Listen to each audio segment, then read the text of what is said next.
എളുപ്പത്തിലൊരു കടച്ചക്കത്തോരൻ നമുക്കുണ്ടാക്കാം. കുറച്ച് എണ്ണ ഒഴിച്ച് 1 സ്പൂൺ കടുകിട്ട് പൊട്ടുമ്പോൾ കുറച്ച് ജീരകം ഇട്ടു, കുറച്ച് തേങ്ങ, മഞ്ഞൾ, ഉപ്പ്, കടച്ചക്ക ചെറുതായിട്ട് അരിഞ്ഞത്, ഇച്ചിരി ഉള്ളി, കറിവേപ്പില, പച്ചമുളക്, 2-3 അല്ലി വെളുത്തുള്ളി.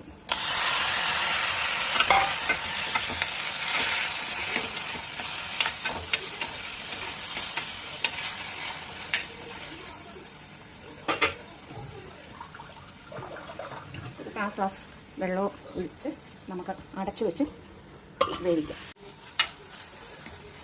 ഒരു 10 മിനിറ്റ് ചെറുതീയിലാണ് ഇട്ട്. അപ്പോൾ നമ്മുടെ തോരൻ റെഡി ആയിട്ടുണ്ട്. ചില നാട്ടിൽ ഇതിന് ശീമച്ചക്ക എന്ന് പറയും, ഞങ്ങളെല്ലാം ഇതിന് കടച്ചക്ക എന്നാണ് പറയുന്നത്.